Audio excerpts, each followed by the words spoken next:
the business owner question of the day. How many tabs do you have open?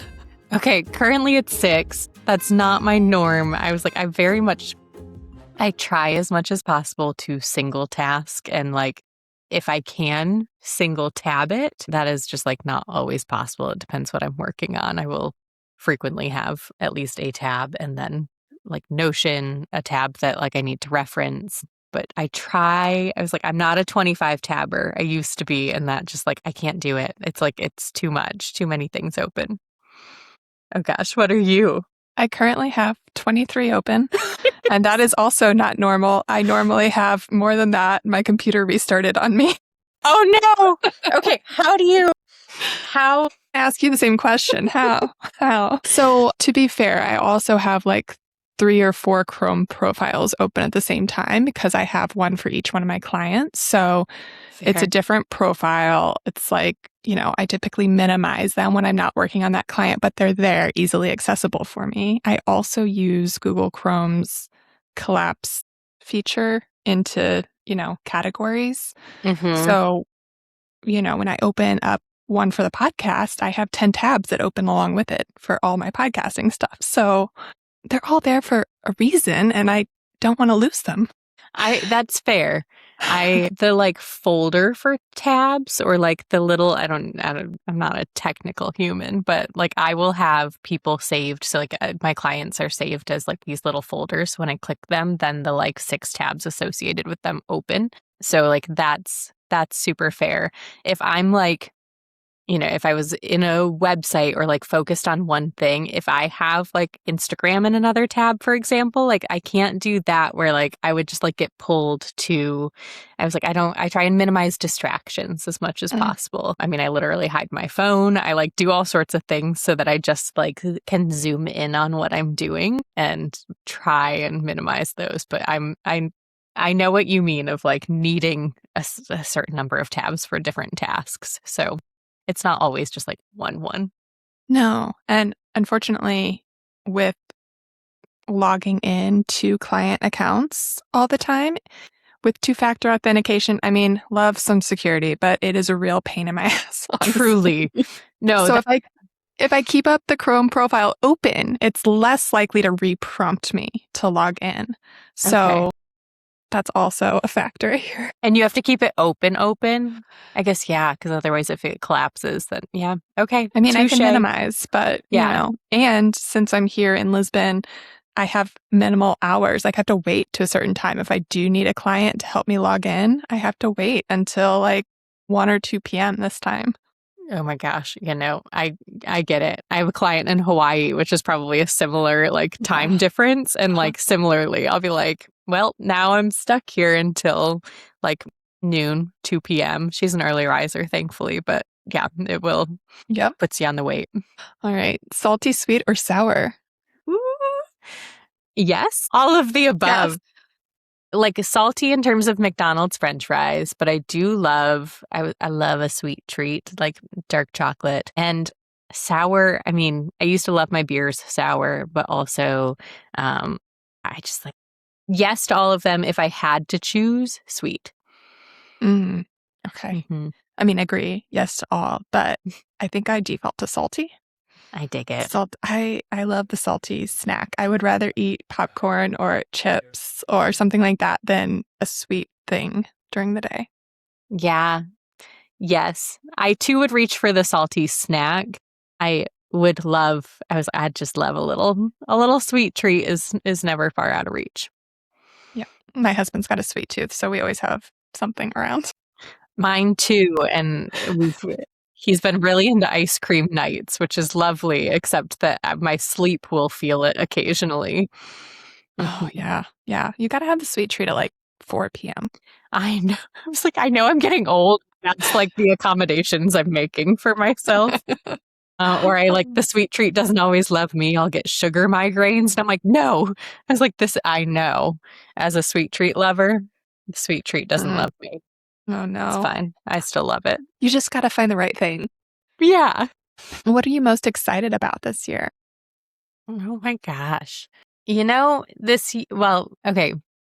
a couple things. I was like, we have like a couple trips coming up in our family rotation of trips. So I'm like very excited to spend time with family. And my sister is coming to visit Cleveland, which is not always a thing. So I'm very excited for that. And then we are trying to take a trip later this year to Europe to go visit my brother. I know. I was like, we'll talk, to visit my brother who is out there for the military. So just like lots of like little trips on the horizon that I'm very excited about.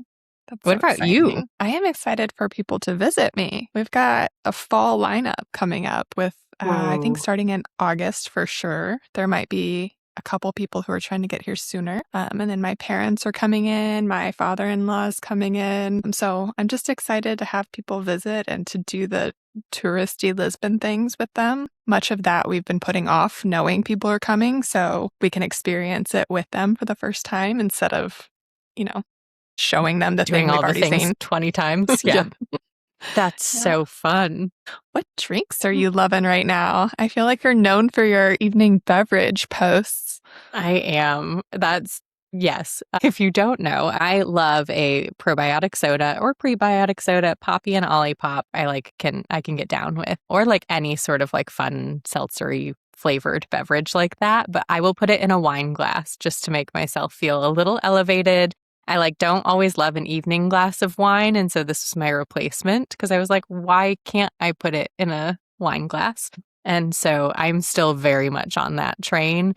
I've also been making more iced coffee and iced lattes at home. So that's been just like a fun, I love beverages. So I will always be playing. Yeah, I was always be playing with different things. I love that. I found a bubbly lemonade at the store that I've been really enjoying. And if you look at the liquid, it is basically clear. So it's a very light fizz, very light lemon, and it's just a nice little something different when you don't want water. Yum. Is it the actual bubbly brand or is it like just bubbly? Okay. No, it's some Portuguese brand, I'm sure. Welcome to Two Desks Down, the business podcast that lets you get to know each guest for an entire season, not just one episode. I'm Erin Taylor, the owner of Luname Strategy, and I'll be your host every season as we explore business, life, and everything in between.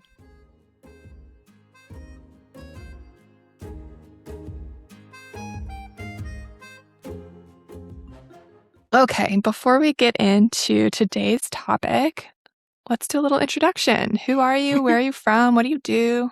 What's something fun you want to share? Oh my gosh. Hi, I'm Alexa Howell. I am a personal brand strategist and business mentor. I feel like I'm getting increasingly better at reintroducing myself. That's what this podcast is for. I know, truly. I am from Cleveland, Ohio. And gosh, something people don't know about me. I was a ballet dancer for 15 years and a horseback rider for 10 growing up. Wow. I know. Weird little Those hobbies. feel like so fancy hobbies. Which is hilarious because they were like very not. I grew up in a small town of like 8,000 max, but my mom was actually a professional ballerina. And so she was my ballet teacher from 3 years old to 18 years old. So you didn't really have a choice in the ballet. No, but it was really fun. I was like, I now, as somebody who like switches hobbies and like plays different things and like definitely like plays around more, I'm curious, like under different circumstances, like what things I would have also gotten my hands into. They let me try things. Like, for example, I once tried to be on the volleyball team and then they handed me the volleyball schedule. And mind you, I was already dancing 2 nights a week and horseback riding the other like 5. So they handed me the volleyball schedule and I was like, I can't do this. And I think it was just like a lesson in time management from my parents to be like, yeah, sure, let her try it. Alas, I stuck with my 2 hobbies through. What kind of horseback riding? A little bit of everything. I started, which is hilarious, I started as a barrel racer at 8 years old. But like that was like just how they taught you to be able to navigate the horse develop those skills. My feet could hardly reach past the saddle pad. I was like a little kid. So and I was on a huge horse. It was like the biggest horse in the barn, and they thought it was the funniest thing. So I started there and then moved into like English, Western, dressage. I did competitive horseback riding. I was a barn manager. I like became a lessons instructor, and a horse trainer. So like it just like really developed. Wow. Dropping the fun facts today. Really all over the place. Dressage is the one where the horse dances, right? Yes. Yes. Oh, my friends got a kick out of it, especially like later in life. They were like, I'm sorry, you dance? You made your horse dance? And I was like, what really is a kicker is that I did the one, it's called musical cur, and it is dressage to music. So I literally like would try and make my horse dance to a beat of music. That's so amazing. Mm-hmm. Do you have any photos? Yeah, I'll share some with the podcast. Oh, that's so amazing. I was like, no videos. Please, no videos be out there. So today is a peer coaching episode. So tell me, Alexa, what are we talking about today? Okay. Today, so I'm picking Erin's brain on essentially like as I'm shifting my business, I'm trying to develop my tech stack to be narrow and flexible and really like accommodate both me and my clients' needs. And I am having shiny object syndrome with new CRMs. And so I was like, I know who to ask about this. So that is what I would love to chat about today. Amazing. So tell me why you feel like you have to change your tech stack from what it currently is to accommodate this new pivot. I have Dubsado, which is lovely. I would not love to show you the inside of my Dubsado. I'm sure it's a time and a half. I'm sure you've seen worse. I'm sure you've seen better. But it's one of those things where it just like has layers and layers of projects. And the like, fear in me is like, I don't want to let go of all of those. What if I need something from them? And so sometimes it feels easier to like shut that down and just go to something new. And I think in general, I probably don't need all of the things that I did in previous lives, but it feels scary to let them go. Yeah. So what are your clients' needs and your needs that you're debating about? Good question. My clients literally could care less about what for the most part, I was like, my clients just love like having a place to talk to me and a place that like I keep track of what they're doing and where we're going and really like the high level vision of things. So like, but they could care less if that's in a Google Doc or like a beautiful Notion dashboard. My preference is always beautiful. I love form and function. So like, I like it to look nice and it just makes it a better experience.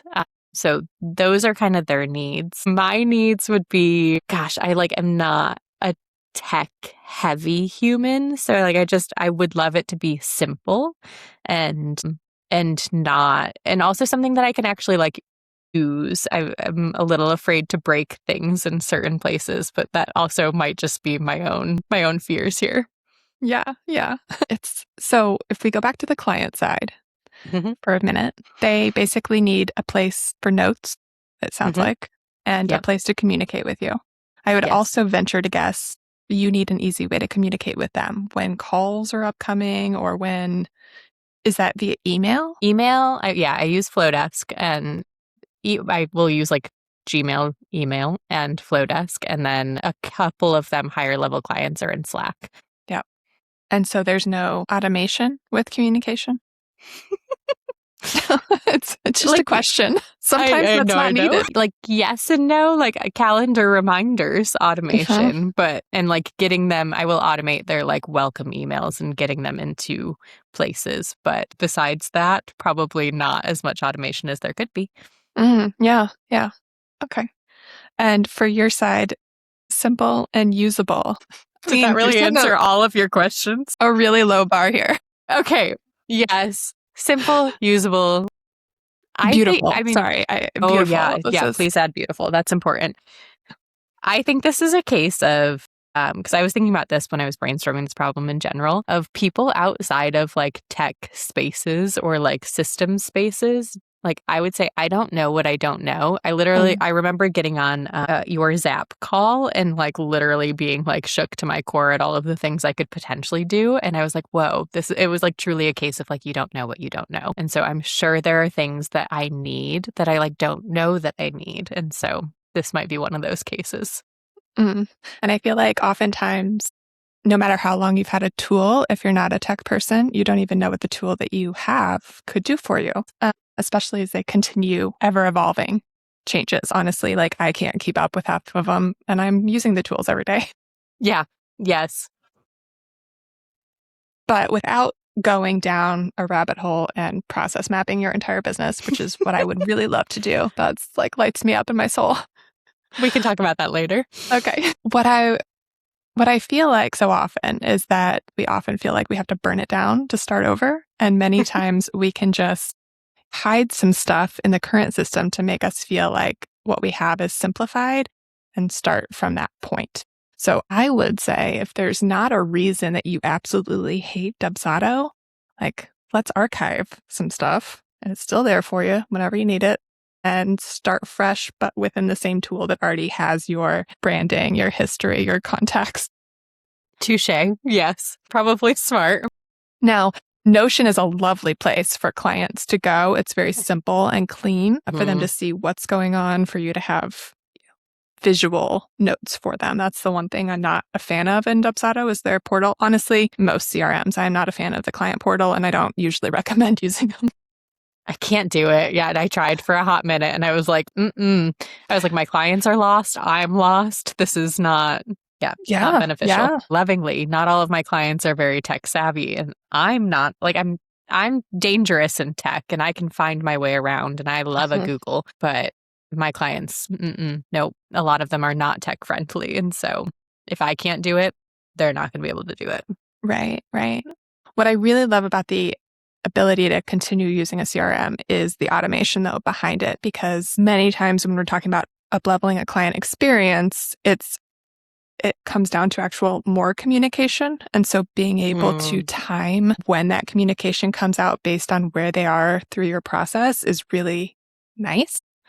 And oftentimes we find that when clients get confused, it's because we are giving them too much information at one point in time. So many times I'm actually breaking up emails into multiple reminders because, we've just given them like 5 things in one welcome email. And that's a lot. Who is going to remember all of this? So I love that. Break it up, even if it's just like a couple days apart and you can warn them, like, I'm going to drip out some information to you. Just read Keep when tabs. it comes. Yes. One at a time. Yep. I love that. Oh boy. That's super helpful. I was like, I need to bookmark that, like, drip out communication.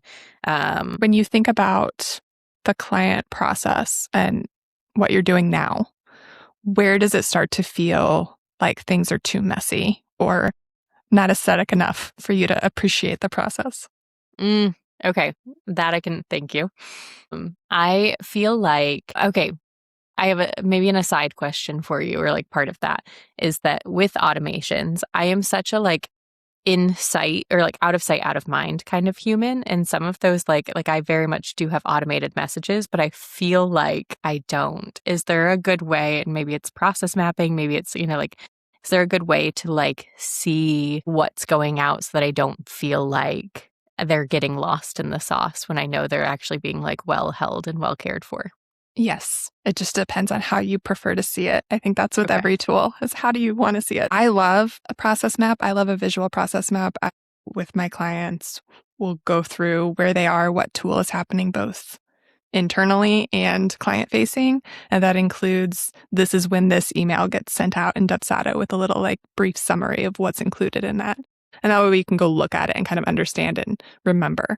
But within the tool themselves, which I'm not sure how this is going to go over with you because of your tab situation, but I like to say maybe we should have like Dubsado up regularly to go in there and say, where are we with all these workflows? Because they all have a function where you can see what workflows are happening right now or what workflows require an approval step, just in case you don't forget to click approve.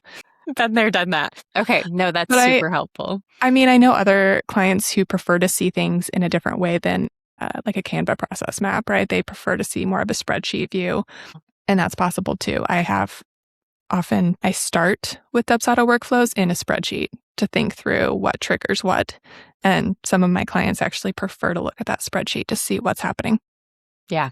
Yeah. No, I've looked at those Dubsado workflows and I'm like, what is this saying? I had a really lovely human help set them up. So I was like, I know that I'm not the one having to like connect all of the things, but yeah. Okay. No, that's super helpful. And other details that I'm getting lost in the sauce with. I think for me, being in this like place of pivot is like wanting just like the simplest way to start a process, like making things like so simple. And in my head, like that feels really easy. But the second I like look at that flow on the back end, I'm like, oh, where do I actually want them to go? And I think like that is maybe a part that I get a little stuck with. Yeah. Can you start with just a checklist? Like open up a Notion page and just do a little checklist of here's how I want it to go. And sometimes that will give you that simplicity because I never recommend automating anything that you haven't manually done and confirmed works. Yes. So we don't want to jump in and start building a massive workflow for a new offer. We want to start with, let's do it manually. Let's write the email templates as it happens. Let's, set those things up and then save them. So if you start with a checklist and then you work through that checklist, building upon it as you go with the client, oftentimes that's your basis for what will come next round, like the next level, the templates, the automations. Oh, I love that. Okay. So just kind of like recording my process as I go through it with these new offers to be able to know what's happening. And then if I keep those offers in rotation, then I like can start to increasingly automate and put them into a system. Absolutely. Love. I feel like in some ways I'm like going back to basics of starting, I'm not starting from ground zero anymore, but I am starting new offers and for the first time in a hot minute. And so a lot of it is like going back to those. I'm like, wait, where did I start with this? And where do I want this to look like? So I love that. Yeah, I feel like sometimes it's hard to look at both sides at the same time. So it's nice to step in and think through your offer of how do I want this to feel for my client? Like, what do I want them to experience every single day? At what point when I work with other people, do I start to have questions or forget what I signed up for even? Like, what's it all include? Yes. What do we do next? And so I like to look at a process like, how will this feel for the client? Where might we add something extra, a little reminder, a little video, something to make them feel warm and fuzzy again? And then on the reverse side, how will this feel for me to deliver? And where will this feel stressful to me? Where do I need to prep some templates, write some notes, things that'll make my life easier for future me? Yeah, no, I love that like view of things. I think that makes a ton of sense. I was like, I feel like I'm going to have to go back through this podcast and I'm like afraid to take notes for the audio sake of it. But I was like, I'm going to have to go back through and be like, okay, Erin told me to. I don't think you don't have to burn it all down. I'm sure, I'm sure that you have notes somewhere already about this offer that you could just sit and be like, okay, well, this is the idea. What does that look like practically? And there you slowly start to build out what actually needs to happen. And it doesn't have to be perfect when it starts. It doesn't, I promise. Sure. I think the best thing about offers is you're refining them as you go. You make them better. So each person that goes through it might get a slightly different experience, but it's going to be an improved experience. I've got clients who they've been doing very similar offers for a long time. But every single year, if not every quarter, we make just a slight adjustment. Like it might be better if we did this, or we should try this. And anytime a client has questions, that's an indicator to make a note somewhere and say something has to change. The question itself could be pretty basic, but it means I'm not answering it somewhere. And that I could proactively act. They don't have any problem with it at all. But for me, it's saying I could proactively answer this question for future clients. Let me build this in somewhere.